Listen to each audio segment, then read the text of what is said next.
About 2 to 3% of the American population has a seizure disorder known as epilepsy.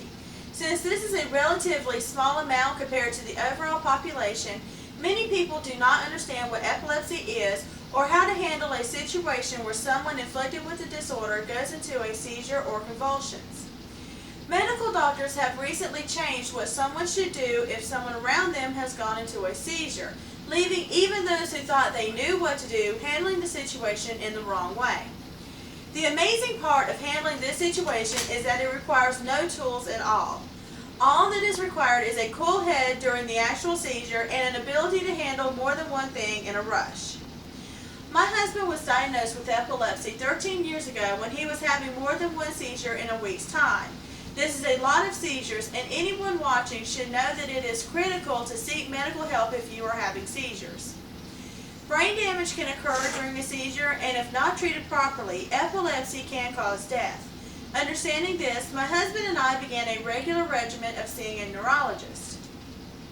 We were instructed in 1995 that the proper way for me to help my husband through a seizure was to make sure that I had a spoon handy to put in his mouth. This was to prevent him from biting his tongue off. Medical scientists have found that this is an even more dangerous way to handle the situation and have since come up with an alternative that could save a person's life during a seizure.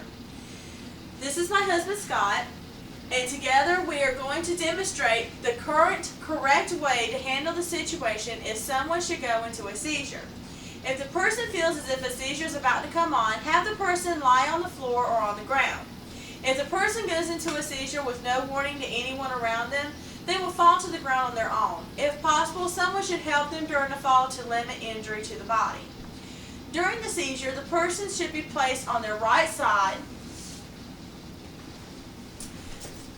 Placing the head on something soft or in a lap prevents the person from ramming their head into the ground multiple times during the actual convulsions. Nothing should be placed in the mouth to prevent the person from biting their tongue. Since the person has been placed on their side, the tongue will naturally fall to the side. This makes it harder for the tongue to be bitten off. However, everyone should be aware that it is still possible to have damage to the tongue, and it should be monitored after the seizure is over. While supporting the head, the person should also make sure there is nothing around the body that could cause harm, like sharp objects or something that could cause bone breakage. Once the seizure is over, the person is usually unconscious for a few minutes, meaning that they will not respond to anybody talking to them during this time. After this time, the person should be well enough that they will open their eyes and move, making it easier to get them to a bed or to a doctor, whichever is necessary. While it isn't necessary for an epilepsy patient to go to the doctor after every seizure, everything that happened to the body and the tongue during the seizure should be taken into account when making the decision on obtaining medical help. If the person continues to not respond to anyone after 5 minutes, seek medical assistance immediately, as this can be a sign that the brain was deprived of oxygen for a longer than normal amount of time. While there is no special tool needed to help somebody that is having a seizure, a person should also remember that it is very important to be aware of everything around the person having a seizure, and that there is no time to panic, no matter how scared you are over what is happening. Keeping a cool head and remembering that the person needs you to make the right decisions is the only thing that could save their life.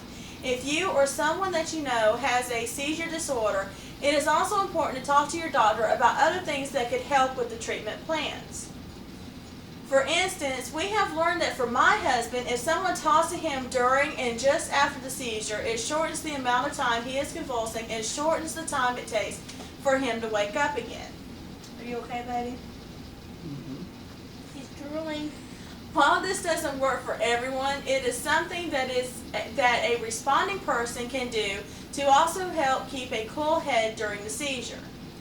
Information for this speech was obtained from Tabler's Cyclopedic Medical Dictionary and through 13 years experience of helping my husband during and after a seizure. Thank you.